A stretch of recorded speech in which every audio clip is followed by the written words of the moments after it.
Why mobile? So I picked up some stats off the internet. In 2009, 1.2 billion mobile phones were sold. That's a lot, and I didn't make up these numbers. That's pretty cool. In the first quarter of 2010, 314 million phones were sold, and 54 million of them were smartphones.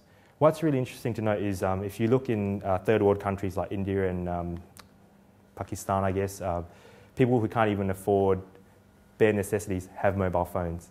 So we're getting overcharged.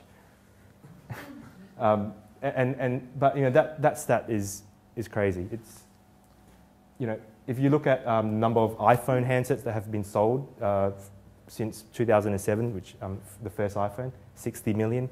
Samsung has over 43 million handsets and HTC. That's a lot of handsets. How is it relevant to apps? In 2009, there were 300 million apps downloaded. And in 2010, does anyone want to guess how many apps downloaded in 2010? Too many. Make a guess. Did it double? Double? I would say triple. Triple? Triple. No. You can't guess, you already know the answer. Anyone else want to guess? We'll make a free app for you if you get the right number. Is it on camera? 5 times as much. 5 billion apps. Again, that's not a number I made up. This is, that's a crazy amount of apps in 2010. And the predictions are this will keep growing at an exponential rate. Is that 5 billion different apps, or is that downloads of the existing number? That'd be downloads. Downloads, yeah, downloads. And on all platforms. Regardless of what it is, it's 5 billion. There's another stat which I didn't put up, which there's about 7 billion people in the world and 5 billion mobile phones. So it's about 70% of people have mobile phones.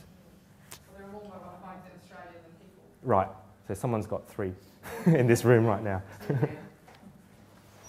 So what? So that's all great. 10 billion, a million, billion, whatever it is, that's all great numbers. But what does it mean to all of us? Like just a quick show of hands. Like how many of you have iPhone? How many iPhone users are there in the room? So 1, 2, 3, 4, 5, 6. And how many iPhone user? How many Android or smartphone users? Okay, so that's basically in the room. There's 90% of people have smartphones, which is that's why it's relevant. And if you don't have a smartphone, you would know someone that has a smartphone. So I think from that stat alone, that's relevant. So what has actually changed? If you look at, does anyone know what this is? Can anyone still remember what it is? Windows 95, right? So back in the days, we, to buy, 95, yeah. Back in the days, we used to go to the local shop and pretty much pay for one of these at maybe, I think it was $2.49 or something crazy like that. The cost of an app, does anyone have any experience in buying apps? For free, yeah.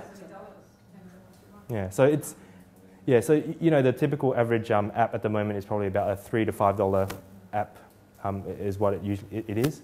So if you think of, $249 down to $3 to $5, so it becomes very accessible for the average user. $249, you have your distribution costs, so a typical package like this will go through millions of different channels. It gets, the box that costs another few dollars of manufacturing, printing. So the profit margins, well, there's a lot of money tied up in inventory and stock and all that, but with apps, that's no longer. These days, if you buy Microsoft software, you'll get your license and you'll download it, so they're not doing packaging and distribution anymore. Yeah. There is still some considerable cost involved. Yeah. Well, I think apps for mobiles are really on a different trajectory to traditional software for laptops and desktops. Sure, they are, but I guess the comparison is if you think of an app being a software, the app on the phone is actually a software as well, and the distribution and the cost to get it out has just dropped. If imagine you tell someone to download an app on your phone for $249, we do that, but we actually for one of our products we do, but it's a very different mindset for people. Anyone know Angry Birds? Yep. Yeah. Consumption, they have about 350 million downloads of Angry Birds. That's a lot. That's This nearly everyone in the world has an Angry Bird. And What's an angry bird? it's a game. It's Yeah. the first, it's the first Yeah. step I was told to get. Yeah. Oh, it's really the worst one. With the time I think wasting. it was my father, I loved it. And I guess what we want to get out of is really the consumption. Like, you know, that's a very big number. Does it cost anything for them to distribute the app? No, it doesn't. How do they get the word out? You know, it's very different from the traditional way of how we've been used to buying software.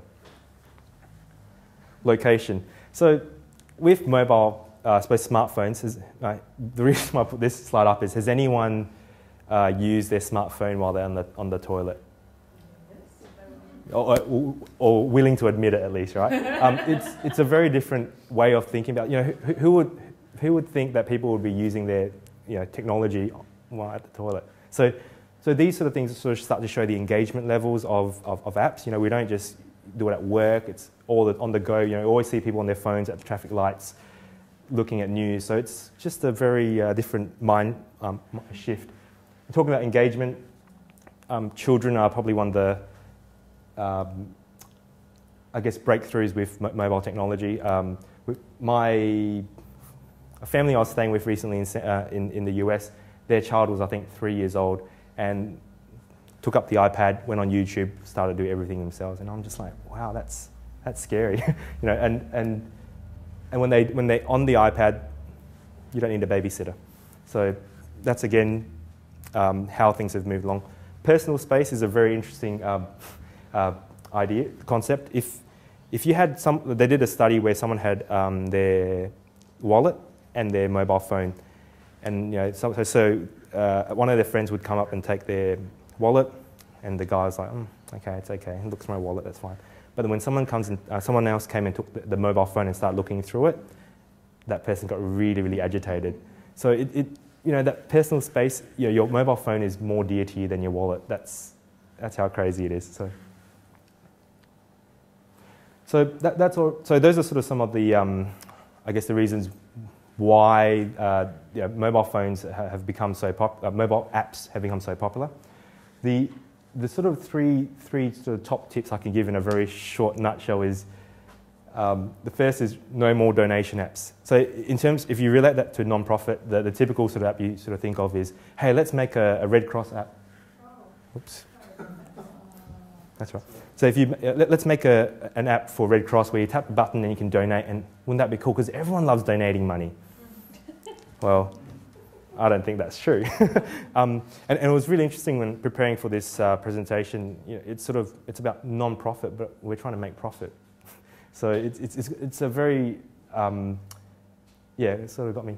How do I bring across the message? So I think, you know, the problem with the donation apps, I guess, is like you guys are probably more experienced in the field. Like, why do people not donate? Is there any assumptions? They're bombarded by a lot of different requests. Mm-hmm.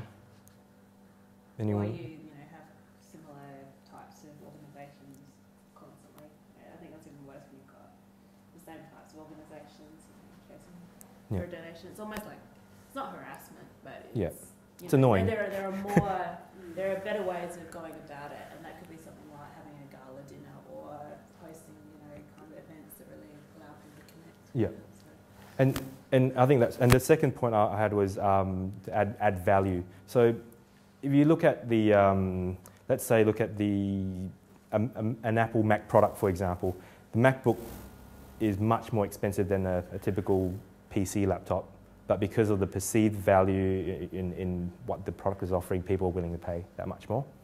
So one thing when you work on when you create an app for your users, or I suppose for the end user, is to think about how you can add value to their everyday life.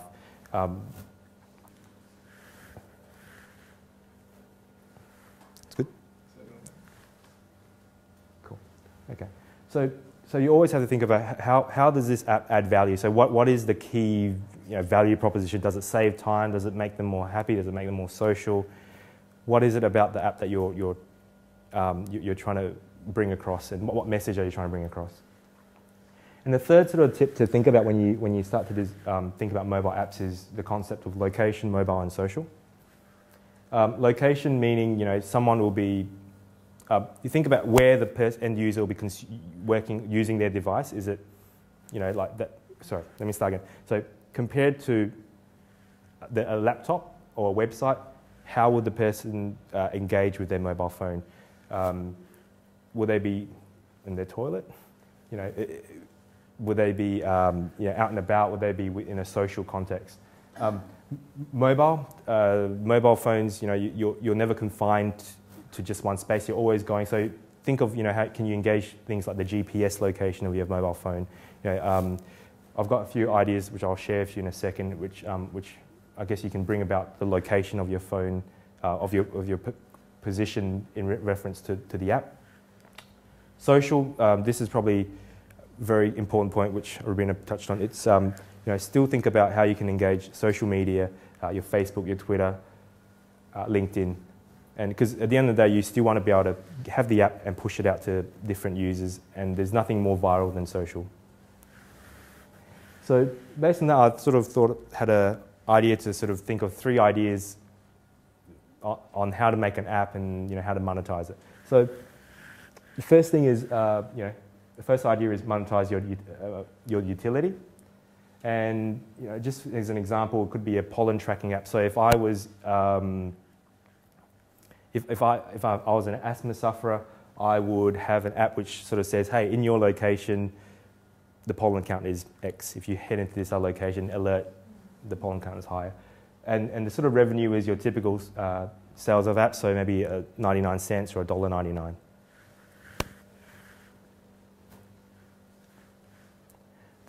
So that's one concept. Another idea which I sort of had was, how do you gamify your non-profit? Does anyone know sort of the Tamagotchi stuff? So imagine if there was a Tamagotchi app for dogs where you can maybe dress up your dog, give them different hair color, bring them out for walks, and then as part of that sort of share them with your friends. So your mate, your friend also has their own dog, and it's a French poodle, and it's got a pink tutu or whatever it is. And you can sort of share with each other. They can interact with each other. I guess who would it be for? Maybe something like Guide Dog Foundation. I made up that that name, by the way. And the sort of revenue we can look at is in-app purchases. So in-app purchases is when you have an app and you actually buy stuff within the app. So you might say, I want to buy a blue tutu now, and for 99 cents, I'll buy this blue tutu so I can show my friends. So those are sort of in-app purchases. The good thing about in-app purchases as opposed to the one-off sales is that this is licensed to print money, so to speak, because you can just release another item and then people will buy more items. There's an article on paper that says, think about there's the dangers of that for parents who have their kids on their iPad or their iPhone, and they can just go nuts and rack up all these bills buying. Yeah. There was, I think it was the Smurfs or one of the games recently. There's a button there where you buy credits, and it was like $100 credit or something. So kids would go tap, tap, tap, tap, tap, and then a parent would go, oh, $1,400 for Smurfs. Very nice.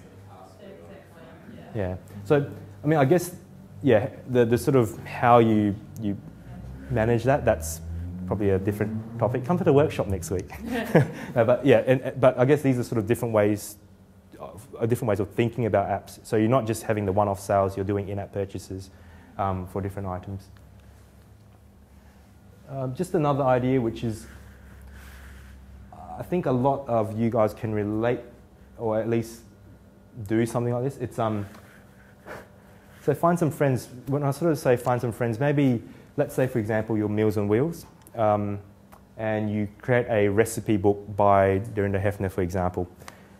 So you immediately have the social clout of someone that's famous. She'll bring along Channel 9 or Channel 10 or whoever she's from. And I guess what you actually have there is of value to the end user because it's like a recipe. Someone, oh, these are Dorinda's recipes. Maybe the app is free, so you go, okay, that's a bit interesting. So the app is free, but one of the interesting things about non-profit sectors is the mailing list that you have. Like, you guys have huge mailing lists. That's a lot of that's a real that's a very valuable asset. So with your mailing list, Dorinda has hers, Channel 10 has theirs. Pump it out to maybe 50,000 people. and the revenue model would be sponsorship. So you would go to someone who wants to be associated to it and say, hey, for a typical 1 month sponsorship fee would be $300 or $500, whatever it is. We'll put your logo in there, and every month, depending on how many users, we can sort of change the figure or whatever it is. So that's a way to instantly generate revenue for your nonprofit. You're using assets which you currently have, and I think that's a pretty straightforward proposition.